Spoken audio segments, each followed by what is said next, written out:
two beams A and B whose photon energy are 3.3 electron volt and 11.3। तो दो beams है, ठीक है, एक A है और एक B है, और ये बीम जो है इसमें फोटोन की वजह से है। तो एक फोटोन की जो एनर्जी है वो 3.3 इलेक्ट्रॉन वोल्ट है और एक फोटोन की एनर्जी 11.3 इलेक्ट्रॉन वोल्ट है। ये दोनों बीम एक मेटालिक सरफेस को इल्यूमिनेट कर रहा है, रोशन कर रहा है, और उस पे मेटल सरफेस पे ये दोनों बीम पड़ रहा है। वर्क फंक्शन जिसका है 2.3 इलेक्ट्रॉन वोल्ट, ये मेटल सरफेस का वर्क फंक्शन है। वर्क फंक्शन क्या होता है कि द मिनिमम एनर्जी जिसको यूज करने पे वो मेटल अपना इलेक्ट्रॉन छोड़ देगा, सरफेस वाला इलेक्ट्रॉन को छोड़ेगा। The ratio of maximum speed of electron emitted due to beam A to that due to beam B.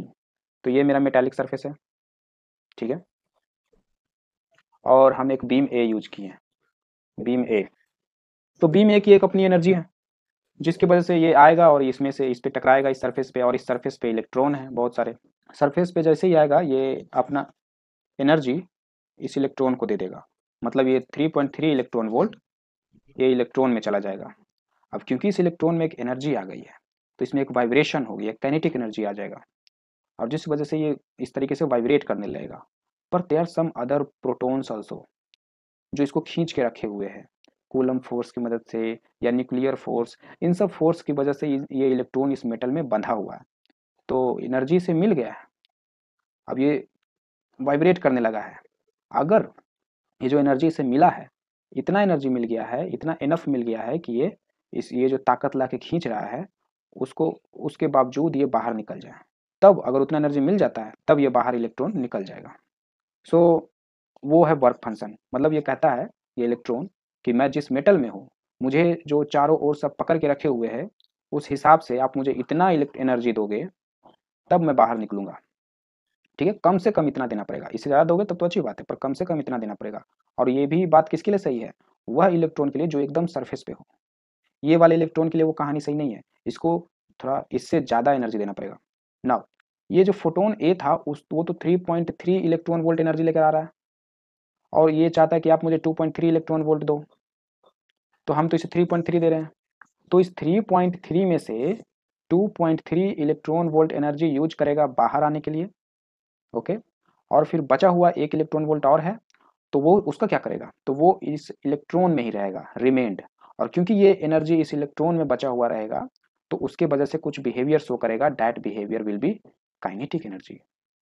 सो जैसा कि हमसे क्वेश्चन पूछा था कि ratio of maximum speed of electrons, तो जब maximum speed of electron emitted due to beam A and due to beam B, तो beam A की वजह से जब इलेक्ट्रॉन बाहर निकलेगा तो उसमें इतना इलेक्ट्रॉन वोल्ट एनर्जी होगा, 1 इलेक्ट्रॉन वोल्ट, ठीक है। ये सारी बात ये सरफेस वाले इलेक्ट्रॉन के लिए सही है, ठीक है। अब जो ये वाला इलेक्ट्रॉन है वो उसे 2.3 से ज़्यादा ही लगेगा। पहली बात तो इसे यहाँ से यहाँ सरफेस पे आने के लिए कुछ एनर्जी देना पड़ेगा, तब फिर एक्स्ट्रा फिर से 2.3 देना पड़ेगा, तो उसकी कहानी अलग है। खैर, तो बीम ए की वजह से इतना एनर्जी होगा, काइनेटिक एनर्जी होगा इलेक्ट्रॉन में। बीम बी की वजह से, तो देखिए बीम बी में बहुत ज़्यादा एनर्जी है, तो इसमें से 2.3 यूज करेगा बाहर निकलने के लिए, तो बचा कितना, 9 इलेक्ट्रॉन वोल्ट। तो बीम बी की वजह से इलेक्ट्रॉन में 9 इलेक्ट्रॉन वोल्ट की एनर्जी होगी, जो कि बहुत ज़्यादा है।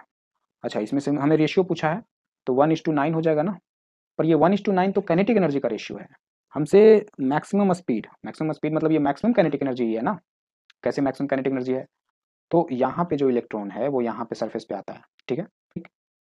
तो ये जो इलेक्ट्रॉन, ये जो ए फोटोन है वो कितना एनर्जी दिया, 3.3 इलेक्ट्रॉन वोल्ट इसको दिया, तो इसमें से 1 इलेक्ट्रॉन वोल्ट यूज कर लिया सरफेस पे आने में, फिर 2.3 इलेक्ट्रॉन वोल्ट यूज करेगा सरफेस से बाहर निकलने में, तो अब इतना एनर्जी बचा हुआ है।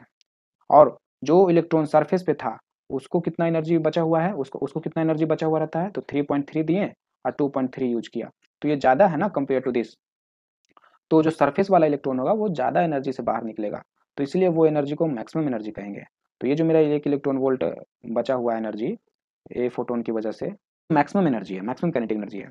तो मैक्सिमम काइनेटिक एनर्जी दोनों का हमें मिला हुआ है, अब उसकी मदद से हम मैक्सिमम स्पीड निकालते हैं और फिर रेशियो निकालेंगे।